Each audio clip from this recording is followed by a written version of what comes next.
Hello दोस्तों, आपका स्वागत है मेरे YouTube चैनल मेक प्रॉफिट में। और आज मैं आपके लिए फिर एक नया बिजनेस आइडिया लेकर के आया हूं।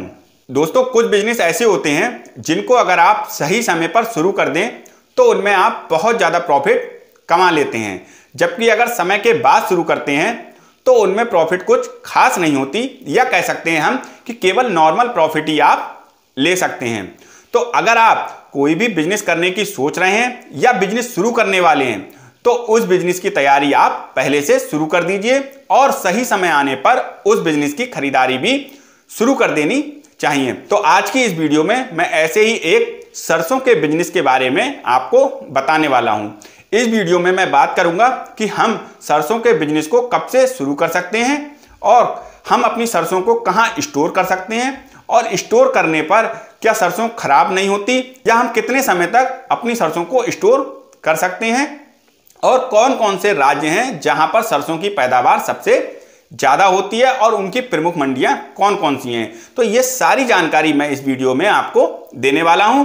लेकिन अगर आप लोग मेरे चैनल पर नए हैं और मेरे चैनल को सब्सक्राइब नहीं किया है तो प्लीज मेरे चैनल को सब्सक्राइब कीजिए, जिससे कि आने वाली नई वीडियो का नोटिफिकेशन आपको आसानी से मिलता रहे। तो चलिए शुरू करते हैं आज की वीडियो। तो दोस्तों, सबसे पहले हम बात करते हैं कि हमें सरसों का बिजनेस कब से शुरू करना चाहिए। तो जैसा कि इस समय मार्च का महीना चल रहा है और लगभग सरसों की कटाई शुरू हो चुकी है। ऐसे में कुछ जगह सरसों हल्के हल्के मार्केट में पहुंचने लगी है, जिसकी वजह से मार्केट में सरसों के दाम काफी कम हो गए हैं।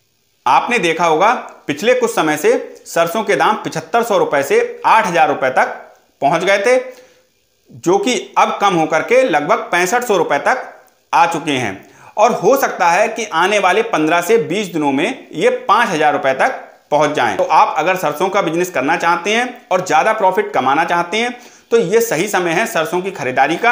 आप एक बजट बनाइए जिससे कि ये पता लगे आपको कि उस समय पर आपको कितनी सरसों खरीदनी है। दोस्तों, दूसरा पॉइंट आता है मेरा कि हम इस सरसों को कहां स्टोर कर सकते हैं। तो आपने देखा होगा अधिकतर बिजनेस में हम जब भी कोई प्रोडक्ट खरीदते हैं तो उसको हम ये चाहते हैं कि इस प्रोडक्ट को हम जल्दी से जल्दी सेल कर दें, जिससे कि ये खराब ना हो।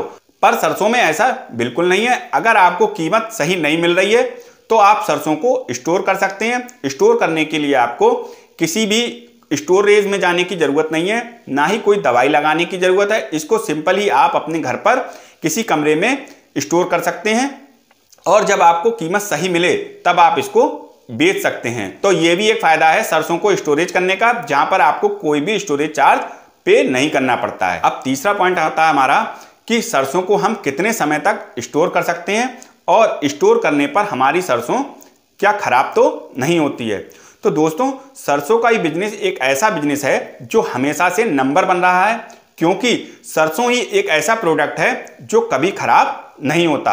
आपने देखा होगा कि आप जब भी कोई अनाज या कोई दाल अपने घर में स्टोर करके रखते हैं और उसको अगर 1 साल तक आप हाथ ना लगाएं या उसकी देखभाल ना करें तो कुछ समय बाद उसमें घुन लग जाते हैं या उस अनाज को चूहे खाने लगते हैं। पर सरसों में ऐसा बिल्कुल नहीं है, क्योंकि सरसों में ना तो घुन लगता है और ना ही उसको चूहे खाते हैं। तो ये भी एक बेनिफिट है सरसों का कि सरसों को आप लंबे समय तक सेफ रख सकते हैं। और हाँ, थोड़ा सा वजन जरूर कम हो जाता है। आप मान सकते हैं कि जब आपने सरसों खरीदी थी और जब आप सरसों को सेल करने जाएंगे तब हो सकता है 1 कुंटल पर 5 किलो तक वजन कम हो जाए। पर दोस्तों, इस प्रॉब्लम को भी आप थोड़ा सा सॉल्व कर सकते हैं। अगर आपने सरसों खरीदते समय ये चेक किया है कि आपकी सरसों सूखी है या नमी वाली है। अगर आपने सूखी सरसों भरी है तो आपका जो वजन है वो केवल नाम मात्र ही कम होगा, जबकि अगर आपने नमी वाली सरसों लेकर के भरी है तो उस पे सूखने के बाद वजन कम हो जाता है, यानी कि आप कहें 1 कुंटल पर 5 केजी तक वजन कम हो जाता है।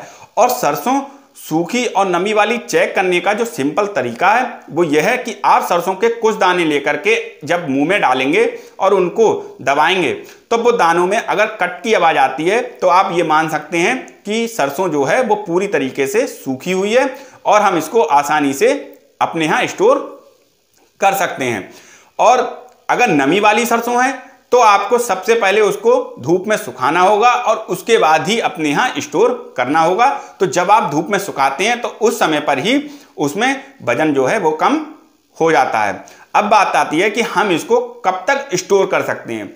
तो सरसों को आप कितने भी समय तक स्टोर कर सकते हैं। आप 1 साल, 2 साल, 4 साल, 5 साल, जब तक आपको कीमत सही ना मिले तब तक आप अपनी सरसों को अपने यहाँ पर स्टोर कर सकते हैं।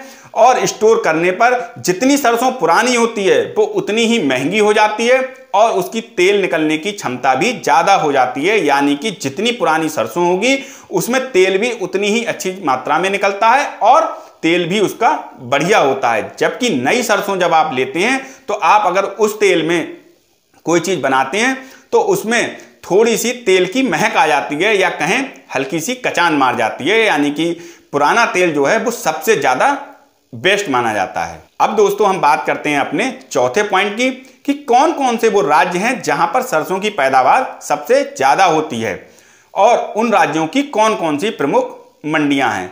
तो हमारी जो सबसे ज़्यादा पैदावार होती है हमारे भारत में वो है राजस्थान। यानी कि राजस्थान में सबसे ज़्यादा पैदावार सरसों की होती है। दूसरे नंबर पे हमारा उत्तर प्रदेश, तीसरे नंबर पर हमारा आता है पंजाब, चौथे नंबर पर हरियाणा और 5वें नंबर पर आता है हमारा मध्य प्रदेश।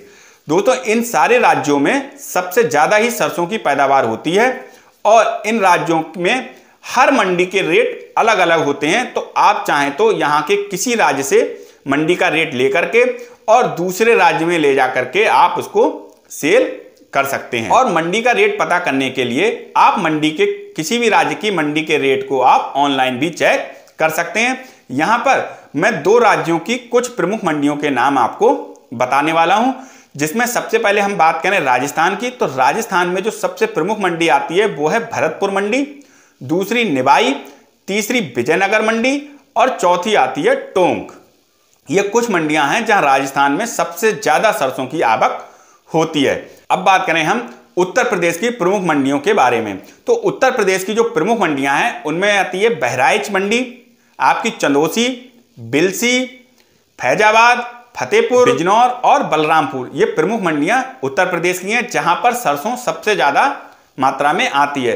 तो आप इन मंडियों से भी सरसों को खरीद करके, जिस मंडी में भी आपको कम रेट पर सरसों मिल रही है, आप उस मंडी से भी सरसों खरीद करके अपने यहाँ स्टोर कर सकते हैं। और कुछ जगह ऐसी हैं जो आपके घर के आसपास की भी बड़ी मंडियां होंगी जहां पर भी सरसों ज्यादा मात्रा में आती होगी। आप वहां से भी सरसों को खरीद करके अपने यहाँ स्टोर कर सकते हैं और जब अच्छी कीमत मिले तब उसको आप सेल कर सकते हैं। तो इस प्रकार से आप सरसों के बिजनेस को आराम से कर सकते हैं। दोस्तों हम एक बार फिर से अपनी इस वीडियो को रिमाइंड कर लेते हैं छोटा सा, जिससे कि हमको ये पता लग जाए कि हमने इस वीडियो में क्या क्या बात करी थी।